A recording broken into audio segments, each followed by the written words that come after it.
It is a perfect time of year for jerky. I love beef jerky, but if you like deer jerky, elk jerky, whatever the case may be, all of these tips and tricks will speed you up and produce some of the best jerky you've ever had. We're going to get started right now. First, I want to apologize. We got the washer and the dryer running. Hey, I'm at home. This is a regular day, so we just got to deal with it. But I'm going to start with the dry ingredients. I have my salt. That is 1.5%. Now, I also included the salt that's inside the pink curing salt. That is like 94% just plain salt. The other 6% is the actual nitrite. So I'm going to go ahead and throw the nitrite in this to get it going. And so you know, everything that you see me add in here is percentages of the total weight of the meat that I'm using today. So with that said, I'm adding in real honey powder, 2%, which is 47 grams. That's derived from real honey. We got 0.30% garlic powder, and that ends up being 7 grams. Onion powder, we got 0.15%. That ends up being 3.51 grams or 3.5 grams. I've got chipotle chili powder going in with 0.20%. That'll be 4.69 grams. Mustard powder is 0.15%. That's 3.51 grams.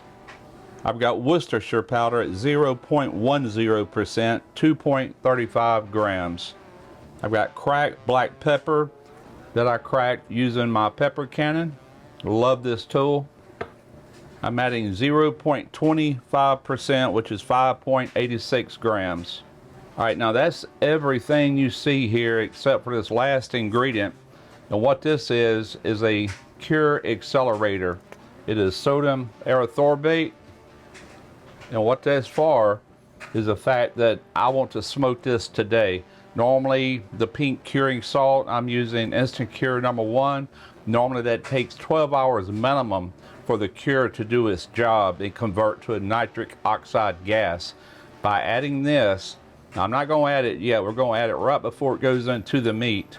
That's going to accelerate the cure in this to where it's really instant. You don't have to wait any time. I can make this jerky, marinate it, go straight to the smoker. So I want to go ahead and mix all this up. Then we're going to pull the meat out here and we're going to get it sliced up. Now you can take this as a tip or whatever you want, but I like to do the exact amount of seasoning that I need for the amount of weight. I don't want a big bucket of seasoning and just add what I think it needs. If you do it like this, you'll have consistent results time after time. You'll dial it in every time. I'm going to call that tip number 1.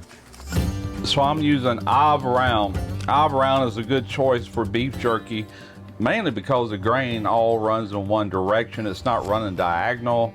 And if you want to cut this with the grain, your grain's already there. If you want to cut it against the grain, which I will be doing, then this is perfect. So what I want to do, based on the thickness of this, as you can see here, I just want to slice this right down the middle. That's going to give me roughly 1-inch slices. As you can see right here. About 1 inch, close enough. A little bit thinner there, I have no problem with that. I personally like smaller pieces of jerky. That's the way I like it. Let's get our knife started here. Tell you what, let me go a little bit more over here. This one looks to be a little bit thicker. All right, now let me show you how I'm going to slice this. This is what I'm going to slice the meat with. These are available online, or you can pick them up if you have Academy Sports near you or any kind of sports center. They should carry this, and just check it out, what it's going to do. You can see the grain running this way. I want to cut this away. So that meat is perfect size for this. We're just going to drop it in the top, and then we're just going to start cranking it through. Once it grabs it, it's just going to send it right on through there. There it is. Look at that. Those are roughly 1/4 inch, just the lengths that I like. Just like that. Makes very short order of slicing up your jerky meat. All right, I'm gonna go ahead and get these other two done, and then I'm gonna show you what's next. So the meat slicer was tip number 2. This is tip number 3. This is a vacuum tumbler. This is for household. This is not a commercial vacuum tumbler. Got this one off Amazon probably 5 years ago, and it works fantastic. And the way it works is whatever you put in this, it will tumble it along with a marinade, and it will duplicate a 24-hour marinade in like 30 minutes. All right, I want a longer marinade. I'm gonna probably go 45 minutes to an hour. And what I wanna do is put all my meat in here, make sure you kinda have all the pieces separated, not sticking together. They would more than likely come apart anyway in this tumbler, but I like to make sure that they are separated. Now at this point, I wanna go ahead and put some of my seasoning. Now if you notice, I'm not using a liquid marinade, I'm using a dry marinade. And what's going to happen under vacuum is the salt and the sugar from the honey is going to be extracting moisture out of this meat, creating its own marinade. And under vacuum, it will drive it all the way through the meat, and it's going to do it in short order. This vacuum opens the pores, it allows everything to go through and through. But by extracting this moisture out of the meat, we're already ahead of the game, because the whole point to making jerky is dehydrating. So the last thing I want to do is put it in a liquid marinade, because it's going to take that much longer to actually dehydrate. By doing this, you've already extracted a lot of it, and you can blot it dry towards the end because the flavor is already in there through and through. And as this tumbles, the seasoning will coat every piece of it. And so, you know, this is roughly 5 pounds of meat, and we'll be good. Now I'm gonna put the rest of my seasoning in. All right, that is a proper amount of seasoning for that. Now, do y'all remember the sodium erythorbate? Place the top on. It's got like an O-ring to seal that. Now here's the other half of this machine, and inside of here is a hose. It's a vacuum hose. Let me make sure, yeah, I've got this unlocked. You've got a lock and an unlock right here. You want it in the unlock when you pull a vacuum. Push that in really good. All right, so we're just gonna turn the power on. Now we hit this, this is going to start the vacuum. There it goes. You see your vacuum indicator. Now once this drum pulls a complete vacuum, it will shut off automatically.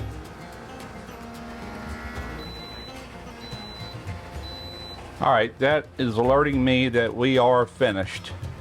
So what you want to do at this point is go ahead and lock this in. It's a little hard to turn because it is under vacuum. Right there. It's locked. Pull this out, and it's holding vacuum right now. It's holding vacuum. So we're going to take and put our hose back into its compartment. Now on this unit, you want to take where your valve is here on the end and just lay it towards the right hand side right there. All right, so now we hit the function again, and we're turning. It defaults to 15 minutes. I want to raise this all the way up. I don't know if you can see that, but I want to raise this all the way up to 1 hour. And there it is. I'll come back in 1 hour, and I'm gonna go ahead and get the smoker in place while this is tumbling and let it be preheating. All right, we are down to 4 minutes left. 4 minutes, I'm gonna show you how I'm gonna stack these up on the racks. Now also, while we're talking here, I've already got my sawdust pan ready, and it's completely saturated with water. You don't want standing water in this really, you just want it wet. And the reason I say you don't want standing water, it's gonna take that much longer to evaporate the water off the bottom to actually get the smoke going. Now I've got a half a pan here, but I'm not going by that half a pan. That might be too much because we're dealing with very thin meat and only 5 pounds of it. So I'm gonna let it smoke for 1.5 hours. Then I'm gonna pull that sawdust pan out of there, regardless if there's any left or not. Smoke is a barbecue guy's favorite seasoning, me included, but you gotta be careful. Just like any other seasoning, you can overdo it. All right, so it does have an alarm to let you know when it's ready. So I'm gonna go ahead and turn the power off. Power's off. We're gonna stand this up, get this bottom unit out of the way. Let me just unplug it and get it out of the way altogether. All right, so at this point, it's under vacuum, so you've got to unlock it, and you'll hear, more than likely, you'll hear this vacuum releasing. Here we go. Yep, vacuum is released. Take our top off. And look at that. Oh, that smells good. Oh, that smells real good. But you can see how wet the meat is. It pulled its own moisture out. Mixed with all these seasonings. They all look identical through and through. Just a great way of doing this. And so you know, I didn't mention it earlier, but I learned almost all of these tricks from my good friend Brian Ducharme over at Smokehouse Bayou. He does this for a living. He is the only beef jerky guy in South Mississippi that's USDA approved, and he knows some stuff. So let me get my racks out, and I'm gonna show you how we're gonna layer this and get ready for the smoker. And speaking of smoker, you can use a dehydrator on jerky. You can also use an oven on jerky, but I highly recommend smoke. It just brings it to a whole new level. Now, I don't want to put this beef jerky on the racks that's on the Pro Smoker because it's got big slots and it could possibly fall through. So I've got 3 of these here, and I've also got a couple of frog mats if I don't have enough of these. But anyway, you just want to leave a little space. Keep in mind, jerky will shrink, but we're just going to lay our jerky fairly close to each other to where we have enough room for all of them. Like I said, I do have 3 of these, and that's it. All I'm going to do is just keep laying these down on these mats, and we'll get them out to the smoker. I'll be back with you momentarily. We're going to go in with 1, and so you know, I've got this set at 135 degrees. And the reason it's 135 is because that is like a really good temperature to apply smoke at. It's gonna give it a good light, mild smoke. Just what I'm looking for. Let's button her up. Let's apply our sawdust. Once this begins to smoke, it'll take it a few minutes to actually start smoking. But once it starts smoking, I'll count down an hour and a half, then I will be removing the sawdust pan. That will be plenty of smoke for no more jerky than this. The temperature actually dropped when I had the door open. It was sitting dead at 135, but it will recover momentarily. Oh boy, that sun is bright. Now, I didn't show it on camera, but I did take and spray that rack before laying that beef jerky with some cooking oil, just spray oil. And the reason I did that, jerky loves to stick to metal, and sometimes you have to pry it off there. So if you put just a light layer of oil on those racks before you lay down your jerky, you can thank me later. That's tip number 4, 5, I done lost count. Pretty much everything you see in this video are going to be tips for some of the best jerky you've ever had. All right, we have been smoking for about an hour and 45 minutes. So I'm gonna go ahead and remove this sawdust pan. And as you can see, we still have some sawdust in there that hadn't even been touched yet, but that's all right. We're just gonna set this off to the side somewhere safe. I'm just gonna take a peek in here real fast. I don't wanna drop a lot of temperature, which I'm getting ready to increase the temperature, but I just want to see how we're looking. Oh yeah, we got a long way to go. Now we're going to bring our temperature up to 160.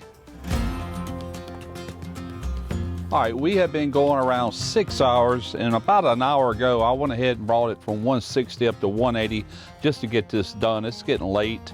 I mean, it's not that late, it's like 9 o'clock at night. I'm gonna go ahead and see if we're good. I checked on it about 30 minutes ago. I think we should be looking pretty good here. Oh yeah. Beautiful color. Let's break it open. That's what I want to see. I don't want it to snap. I just want it to do that right there.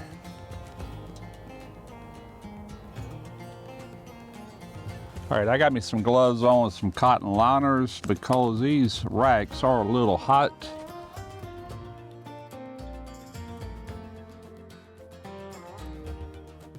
All right, so I just brought this up to 260. It's gonna take just a little while to get there.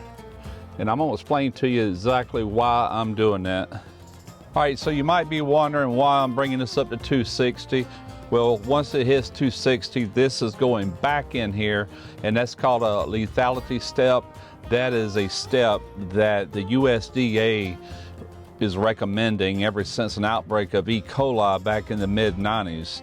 And it can possibly have pathogens in it, and you have no way of knowing. You can't see it.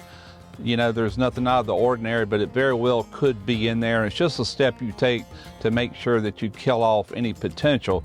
And you might be thinking 160 degrees should kill that. Well, it would if you did it at the get-go, like when it's completely raw and at room temperature and you steam it. They recommend a wet heat, and the only wet heat there is steam. You'd have to steam this really fast, get it up to 160. That would kill all pathogens. But what happens is when you put it in a smoker, and it takes a long time to ever get this actual surface up to 160 because it's constantly removing moisture, which is cooling the meat. And it takes hours and hours to actually get to where the meat is at 160 degrees. And these E. coli pathogens can get heat resistant. They build a resistance. It's like a protective thing built into them to where they resist heat. They go dormant. Warm me low and slow will only make me stronger. And 160 is not safe if you did it the way I did it. You have to bring up the temperature, pop it back in there at that temperature and really zap the heat to it. Then you're gonna kill it off. Oh, that's hot. Bro, turn that shit down. You're killing me. And that's basically it in a nutshell. The pink curing salt will not necessarily kill E. coli. Ooh, pink salt. I bathed in pink salt. That's made for botulism, whole different pathogen altogether. But if you're wondering, that's why, and I recommend you do the same thing. Keep yourself safe, keep your family safe. I went ahead and killed the power. Let's open her up, get her out of here and see what it tastes like. I was hoping to have this done before the sun went down, but the sun been down for 3 hours, so that wasn't gonna happen. I know the light's not the greatest, but the best I can do right now. Here we go. Yeah, it's hot. That is tender. For jerky, that is really tender. Flavors are spot on. I'm very happy with the results of this. I hope you give it a try. This wasn't so much about the recipe. I'm sure a lot of people's got their own jerky recipes. This is more about tips and tricks, and I hope you got something from all that. And until next time, I'm Russ Jones with Smoky Ribs Barbecue.